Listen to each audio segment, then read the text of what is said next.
Welcome to another Demon 212 3DS review. Today I'm going to be taking a look at Resident Evil Revelations. Sorry it didn't go up as soon as I got the game a couple of days ago. I've been a little bit busy. It's going up now. I hope you like it and find it useful, especially the section where I'm going to be talking about the Circle Pad Pro. Quite simply, there's no clips or anything. You just shove your DS in and there's foam rubber there, and I actually think it's a little bit dangerous because I really seem to have to force it down and force it out because it grips it so well. But there's no electronical components or anything. There's nothing that clips in. There's just a little screw which you unscrew to put the AAA battery in, and then there's an IR port there which works with the IR on your DS to transmit the data to it. They said when they were building it they were going to make it easily inaccessible and nothing was going to get lost and out of use. Well, that's a damn right lie, because the only thing that doesn't is the volume button. You can't get a stylus out, and you need a stylus for the game, so make sure you get it out before you put your DS in, or make sure you have a spare lying around, because obviously your stylus would be there and no way to pull that out or change games or anything. You can charge it in this, which if you wanted to, I mean, I suppose that's okay, but who the hell was buying it with the thought of, well, you know, I want to charge it? And your headphone ports there. Other than that though, your Wi-Fi is cut off, you can't access that, you'd have to pull it out. As I say, the stylus, the game cartridge and that. So it then makes me wonder why they actually designed it in this way, because they said they wanted to limit the hindrances. Well, they should have just put another L button there and also hindered where the volume is, because I'll be honest, using this R button is so much more comfortable because of how the device is designed. Using this L button isn't because of how it's designed. I would have rather had another hunk of plastic just covering there with a bigger L button there above ZL and obviously ZR and used it like that. Instead, I find myself having to hold it a little bit awkward to touch the L. But that's just me. Overall, the control of the device is actually really good once you get used to it. It does take a little while to get used to. You get a nice little strap to put on as well if you want, but for purposes of the review, I don't want to be tangled and go up the tripod that I'm currently sitting over. So I quite simply don't have it on, but it is just literally a black Nintendo 3DS strap. It's like the white Wii ones, but black. Yeah, that's pretty much all I can say. As per usual as well with the reviews, I'll be showing early stuff off so I don't spoil, especially with this because it's got stories and puzzles, and I'll also not be mentioning the 3D because I can't see in 3D, so I don't know if it's good or not in 3D. You've got a campaign mode and you've got a raid mode, which is similar to a mercenary style mode, and I will be showing the both of them off. I'll start with campaign though. Option wise, when you load the game up, you can go into your options and choose from 4 control sets, but only one of them work for the Circle Pad Pro, and the one that does work on it, I don't think is great. I would have liked to have had custom controls. A is hail, Y is reload, B and down on the left stick are to do a quick turn like old ones. ZL's aim, ZR's fire, RL, what the hell am I on about? And R's a quick knife attack or a quick secondary attack, so you can like throw a grenade or something, and obviously that's to aim, that's to move. And it just doesn't really work well in an intense battle, because when you're aiming you can't heal. So you have to come out aiming to heal. So why is heal the nearest button to the right circle? It should be reload, which is Y. And I have accidentally caught other buttons and kind of got myself killed just trying to quickly reload. So it would have been nice to have custom settings for it. You can calibrate the right analog if you want to, but I found that mine worked straight away, and I think both my brothers did as well. I didn't really need to do anything, and I don't think they did. You can change your aiming speed, you can change your invert and stuff like that. You can go into the game settings and choose auto save, whether it's on or off. Laser sight color, what you can choose like red, green, blue, white, and that's about it. And you can do some 3D stuff in there as well, but again, I don't really know what that is.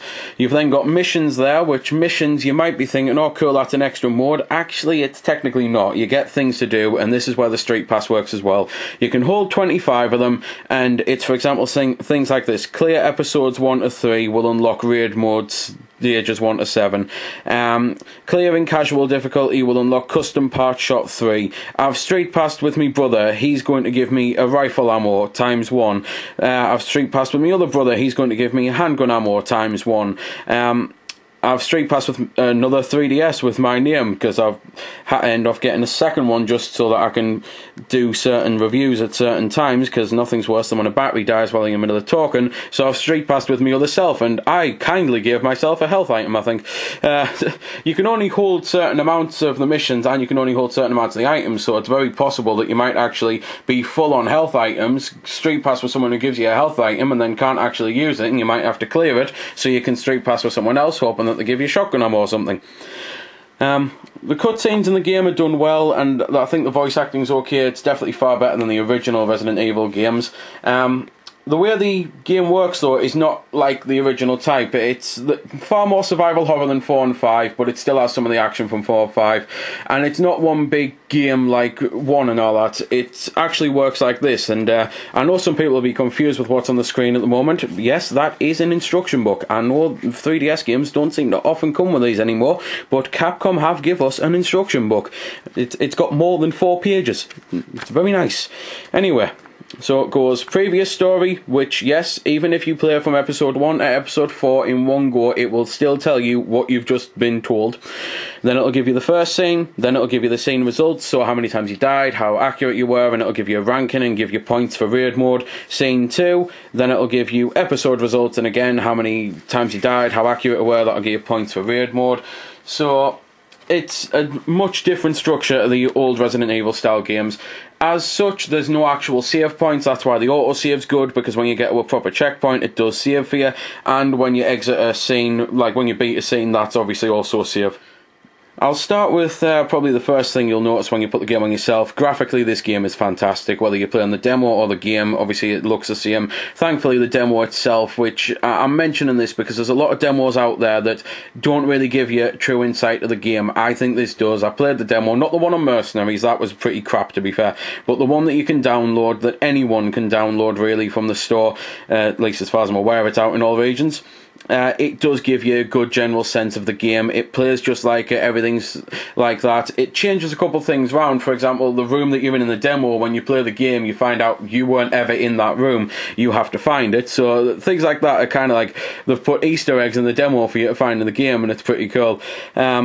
But what I'm mentioning is, so that you can actually try it and give it a go, because obviously it is there, and hopefully they're going to give us more demos, and by downloading that, it's kind of saying, hey, we want more support, please. The demo reckons you can use the Circle Pad Pro, but I didn't have it at the time of the demo, and I don't think many people will have, so no idea if that is actually true. But anyway, as I say, the graphics are excellent, the music is really good and tense, but as I say, with all the vids I can't do that. So that's pretty much all the superficial stuff out of the way. Now let's talk about the main draw, the actual gameplay. You're always walking around with another person, yet the game doesn't have full co-op. It's madness. Resident Evil 5 does have co-op, and this one doesn't, and it should. Although, this is kind of screaming that it should, because I think the game's glitched, because the character I'm supposed to be working with now to lift this crate doesn't seem to actually be coming here, so I might have to do a quick cut. So, apologies about that. As I say, a bit of a glitch there. Either way, you've got another person with you, yet you can't actually play the game co-op. The raid mode is co-op, thankfully, but it doesn't make any sense that the main campaign isn't co-op as well.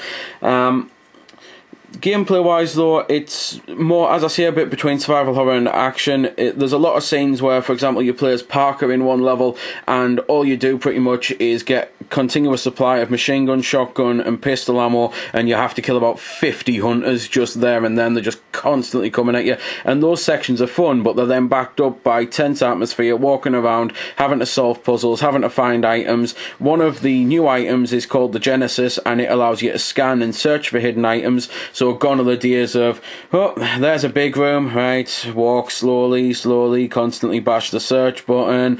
You still have to do that every now and then if you're stuck, but it does eliminate it if, for example, you Resident Evil 1, if you've ever played that one, and I'd like to think you have, it's my personal favourite, when you go through the hallway where the Cerberuses first jump you, there's a section of stacks and that you have to move, and then there's ammo underneath, whereas before, when I first played the game, I'd move the stacks and then I'd constantly bash on every angle just in case I'd missed something. With this, I could now just go, you know what, there might be something over there, whip it out, scan, yep, there was something over there, belter, I'll go over, pick the ammo up, or the health.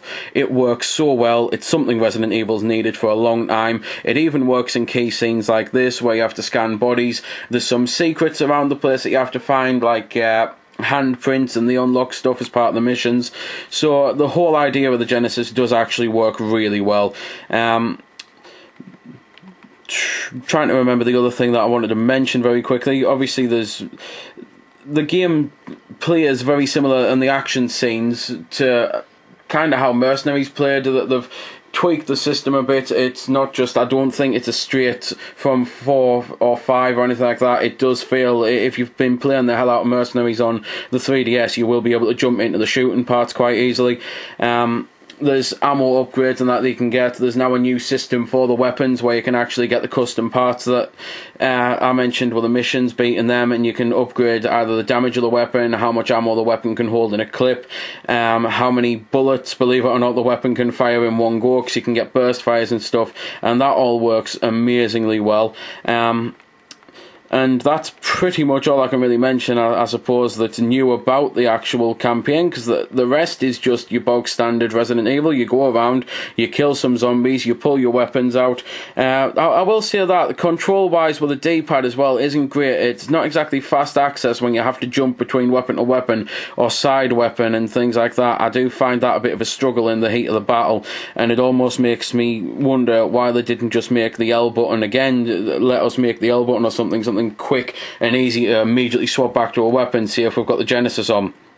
Rather than this here, I'm now cornered by that dog. I need to quickly take my hand off the circle pad, stop moving just to equip my weapon. And in moments like that, you can actually get shot and killed. It's a bit of a shame that the controls aren't a little bit tighter, especially because I'm usually the one not complaining about the controls on Resi. I like how the old ones controlled. I really did.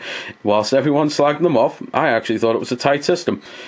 But I'll have a quick thing as to see if I've mentioned everything new that I need to mention, and then if I have, I'll cut into the raid mode, because that is only the only other new thing I can think of at the moment. To be fair, I think that was everything I needed to mention. I just was going to give an example for people who hadn't played, and I've remembered now of the sort of puzzles that you can do, so I'll mention the one from the demo, because as I say, everyone's going to have access to that. It's not much of a spoiler. You walk in, there's a bathtub full of water. Anyone who's beat the first Resident Evil knows what to do here. You clear the water, you get a screwdriver, you walk across, there's a panel that you have to unscrew the hinges using the touch screen, but you quite simply go touch. You don't have to twirl or anything like that, thankfully, probably because it would scratch the hell out the bottom of the screen. And then wires come out and you just simply match the wires up. It works really well. The touchscreen again with the puzzles, I loved how they've done it in Resident Evil 1 Deadly Silence or Deadly Strike or whatever the DS stood for back in the days, where every game had to have a DS after it if it was a DS game, that they just randomly split things in. The only one that really didn't, that I can think of, that tried to do it was Beautiful Joe, which I think was called Double Trouble, which still had a double in it because, you know. Either way though. So I think that was everything I had to mention about the campaign. So on to raid mode. You can play it solo, local or online. At the moment, I'm currently on my own, so all I can do is play it solo. You can push L to go into the, I believe, yep, the weapons customization. So there's me gun. I don't have any parts unlocked for raid at the moment on this file. I can go to R though and push that and go over and buy some parts if I have to, or buy some weapons and that. So I can buy a cloak, or I can actually buy a shotgun, and that's, as I say, what the BPs you get for playing the campaign are for, and from doing well on raid as well. So for now though, I'm just going to go into solo player and cut into it loading up. But to be fair, I might as well at least show this as well. You can go to your stages and you unlock some as you progress through the game. That's what I was mentioning the missions for. You can go to missions. I've just realised as well, I keep forgetting the camera isn't dual screened. You can go to missions and view what you're doing there, because some of the StreetPass stuff works for this, like Infection, I believe, is a raid only one compared to a Wanted, which is a campaign only one. So missions, you can check what you have to do with that. You can check your weapons, check your store, check your characters, because you can unlock more characters. So for now, I'll just hit start though and cut into it. So here we go, I'm in raid mode, and now all of a sudden the enemies have a display above their head, so it says how close I am to killing them, which means you can conserve ammo better, which is rather good because it does screw you over a little bit, not knowing when some of the enemies have died, because the enemy design on this one, it's unlike anything in any other Resi, and I find it hard sometimes to know when they're dead, when they're about to attack and things. It's just something you have to learn though, and you eventually do kind of get into the system of doing it. One of the other things I've just realised as well, totally by accident, that'll be the thing that I meant to mention, the Genesis, as well as scanning for items and that, you can scan dead bodies and you can scan live enemies, and you get a percentage bar at the top of the screen, and as you go through you will get yourself some health items for doing well with this and scanning things. So that'll be the other thing when I totally had the mind block. I think I was about to mention it when the game glitched up with that other character, but either way I've remembered now, I've mentioned it, I'm happy. Whoa, you're a big guy. So, raid mode, as I say then, it is just essentially like Mercenaries. You get sections of the levels and that, you go through them, you've got to fight a hell of a lot of enemies, you get ranked, you get points, you get to play them again and again and again to beat your score and to unlock new weapons and to play them multiplayer, and it's just really good. It is Mercenaries from the 3DS, only far, far, far better, so it makes me wonder if they're just instead going to ditch the Mercenaries and from now on go with raid mode, because I think this is like, I think if it was just an upgrade to Mercenaries that is still called it that, but the fact that they've called it raid mode says to me that they've decided, you know what, this is where we want this section of the game to go from now on, this is what we want it to be like, and I'd be very happy with that because, as I say, I personally love it. There's sections like this which I wanted to mention and then got to show off anywhere, where you have to bash like a madman to get the enemies off you, and that again feels like it should really be E rather than Y because of where your right thumb's always going to be. But other than that though, it's a solid Resi game into a solid franchise. I've been a bit disappointed with 4 and 5 for a long time now, because I'm just more of a fan of actual survival horror rather than just action. This kind of goes a long way to be so that fans of both styles of Resi should hopefully like it.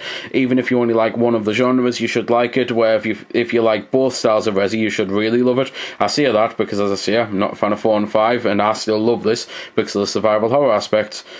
The control method, the Circle Pad Pro, once you get used to it, it's really good, and I see a big future for that, and hopefully Nintendo will actually support it, unlike, for example, Wii Motion Plus. Hopefully the Luigi's Mansion and Kid Icarus game do really well on it, and hopefully they decide, you know what, we will actually continue to do this, because I'd hate to think that yet again I've bought a Nintendo accessory that I play on 3 games and that's it.